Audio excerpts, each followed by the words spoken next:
Sensation, le MAG. Bonjour à tous, bienvenue sur Sensation en partenariat avec TV78. Je reçois aujourd'hui Johan Lavabre, directeur de la ferme de Bel-et-Bas à Guyancourt. On va parler ensemble de la programmation du mois de novembre. Bonjour. Bonjour et merci pour votre invitation. Alors la programmation du mois de novembre est dense, on va tenter d'évoquer les différentes dates ensemble. Si vous devez résumer la programmation du mois de novembre en quelques mots, qu'est-ce qu'on pourrait dire ? Ouh là là, résumé. J'ai envie de dire que c'est une programmation riche, variée et... J'ai envie de dire que c'est un théâtre que je qualifierais de généreux. C'est-à-dire que c'est un théâtre qui s'adresse au cœur des spectateurs et des spectatrices sans, comme on dirait trivialement, leur prendre la tête. Parce que je suis convaincu que c'est par le biais de l'émotion ressentie que le théâtre permet de penser le monde dans lequel on vit. Et alors vous avez ce souhait aussi de remettre les auteurs féminines au cœur finalement des spectacles. Oui. Pourquoi ? Parce que c'est tout simplement, on a l'habitude de dire que le théâtre est le miroir du monde, que le miroir reflète, ou plutôt même réfléchit le monde, dans les deux sens du terme. Et puis, quand on regarde les scènes théâtrales, musicales, françaises, on voit que la moitié de l'humanité. C'est-à-dire qu'il n'y a que des hommes, finalement, qui sont représentés. Je ne parle pas des interprètes, bien sûr, mais je parle des auteurs. 85% du théâtre programmé dans les lieux labellisés est écrit par des hommes. 97% de la musique diffusée dans les lieux labellisés est écrite par des hommes. Donc on se demande, mais où sont les femmes ? Voilà. Et elles sont là, elles sont dans l'histoire, elles existent, elles ont parfois joué un rôle très important, et elles ont, en tout cas c'est ma conviction, été victimes d'un processus d'invisibilisation. Et donc voilà, on a à cœur à la ferme de Bel-et-Bas de leur rendre leur place et de refaire découvrir leurs œuvres. Plus communément appelé la misogynie dans la société moderne. Oui, non, mais il y a quelque chose comme ça. On a voulu faire croire que voilà, les femmes procréaient, que donc les hommes créaient, comme si le fait de mettre au monde des enfants empêchait d'accoucher d'œuvres magnifiques. Voilà, ça n'a pas de sens. Et voilà, c'est important de travailler là-dessus. C'est aussi une façon pour nous. Parce qu'un des enjeux de cette histoire, et Aurore Evin le formule très bien, parce que c'est l'artiste avec laquelle on travaille beaucoup sur ces questions, elle dit, mais moi quand j'étais jeune, je sortais d'école de théâtre et tout, j'arrivais pas à me projeter parce que j'avais devant moi un univers exclusivement masculin. Donc c'est aussi une façon de réécrire cette histoire, de permettre aux petites filles, aux jeunes femmes, de se projeter et de dire, moi aussi je vais faire ça. Eh ben c'est très bien, on vous applaudit pour ça. Merci. La programmation du mois de novembre commence le 9 du mois avec « Je me suis pris la tête d'une immense caresse et le ciel était devant moi ». C'est une création. De quoi va parler cette pièce ? Alors, c'est pas possible à résumer, c'est compliqué. C'est la création de la classe départ.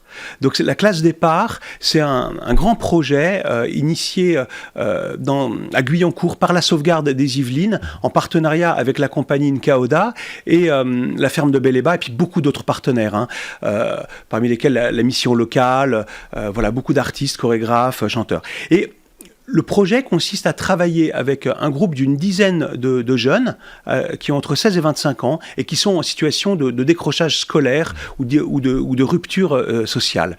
Et ce projet vise alors, redonner confiance, recréer une dynamique de groupe en travaillant pendant 7 mois quotidiennement avec eux. Ils sont d'ailleurs recrutés en tant que volontaires du service civique pour faire ce travail avec à la fois des artistes et des travailleurs sociaux qui leur permettent de réécrire leur projet de vie. Et puis, au bout des 7 mois de ce travail intense, naît un spectacle qui reprend en fait le parcours de ces jeunes hommes, de ces jeunes femmes, donc un spectacle coécrit avec eux, qui sera d'une grande intensité. Et le spectacle sera également à découvrir le 10 novembre. Quelles sont vos ambitions à travers la programmation de création au sein de votre salle de spectacle ? La ferme de Bel-et-Bas a toujours eu dans sa politique un soutien aux artistes, un soutien à la création. Voilà, il faut bien qu'il y ait un lieu finalement pour une sorte de maternité pour les œuvres. Et donc la ferme de Bel-et-Bas joue ce rôle.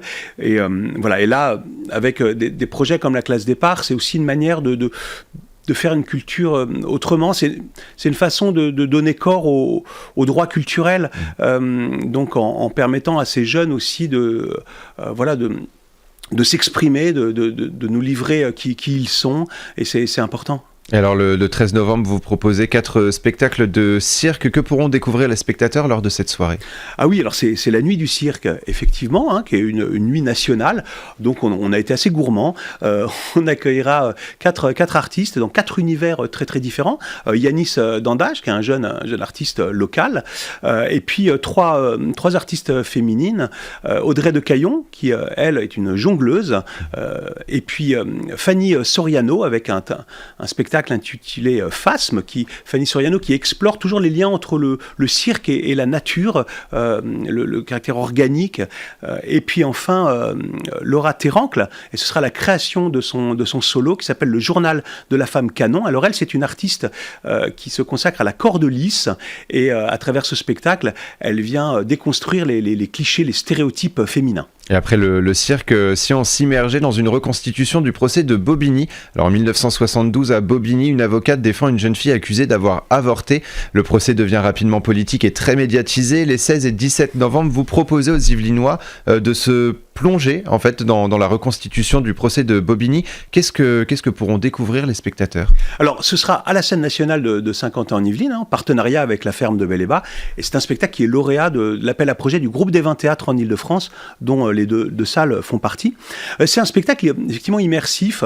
Les spectatrices et les spectateurs se déplaceront d'îlot en îlot, et à chaque fois, à travers des casques, écouteront en fait différents matériaux de ce procès historique qui, rappelons-le, a abouti quelques années plus tard à la loi pour l'interruption volontaire de grossesse, puisque le procès de Bobigny, c'est le procès qui nous paraît incroyable aujourd'hui, d'une jeune fille de 16 ans qui est accusée d'avoir avorté après avoir été violée. Voilà. Et donc ce procès a contribué à changer complètement, en fait, à bousculer. C'est à l'issue de ce procès que le garde des Sceaux a demandé au parquet de ne plus finalement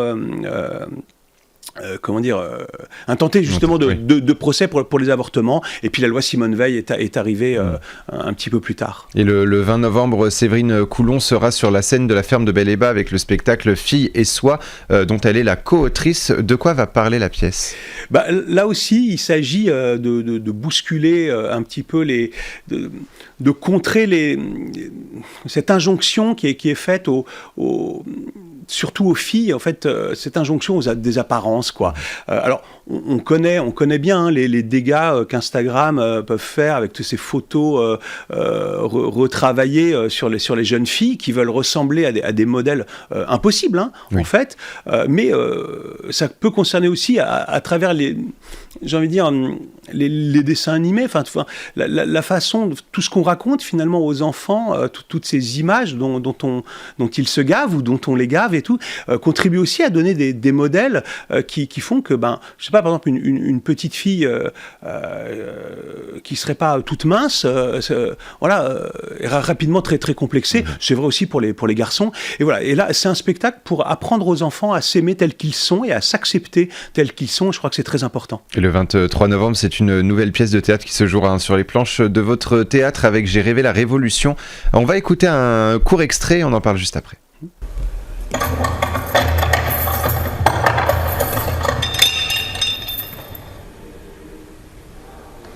Oui, c'est sûr, ils chantent. Un grand banquet leur est servi. Ils ont de l'or encore pour payer le festin. Ils s'enfilent des plats délicieux. Ils boivent du pinard aux odeurs de parfum. Ils vont s'en fourrer plein la panse. Sale cochon! Nous nous tirons la langue, jamais le ventre plein comme eux. Ils baffrent, ils chantent, ils nous défient, mais demain! Alors l'histoire se concentre sur Olympe de Gouges. Qui est-elle et est-ce que ce spectacle est une sorte d'hommage? Incontestablement, oui. Catherine Hahn, l'autrice, metteuse en scène de la pièce, rend hommage à cette grande figure de l'histoire de France qu'on commence à redécouvrir. Et je crois même qu'elle est au programme finalement du baccalauréat cette année. Donc voilà, Olympe de Gouges, c'est l'autrice de la Déclaration des droits de la femme et de la citoyenne qui vient prendre le contrepoint de cette Déclaration des droits de l'homme qui ne parle que des hommes. Et dont l'article 1er est, vous allez le voir, extrêmement provocateur, puisqu'Olympe de Gouges dit « la femme est l'égale de l'homme », tout simplement. Ça lui a coûté cher. Elle a contesté aussi la mise en place du comité de salut public en dénonçant la dérive dictatoriale de la Révolution. Et donc, voilà, Catherine Anne nous plonge dans la fin de la vie d'Olympe de Gouges, une Olympe de Gouges incarcérée. C'est surtout un spectacle à découvrir du coup à la ferme Belle-et-Bas. Toute la programmation est à retrouver parce qu'elle est très très dense pour le mois de novembre. Merci beaucoup Johan Lavabre d'avoir été avec nous sur Sensation. Pour plus d'informations, ça se passe sur le site lafermedebelle-et-bas.fr et pour revoir ou réécouter cette émission, rendez-vous sur notre site et application Radio Sensation.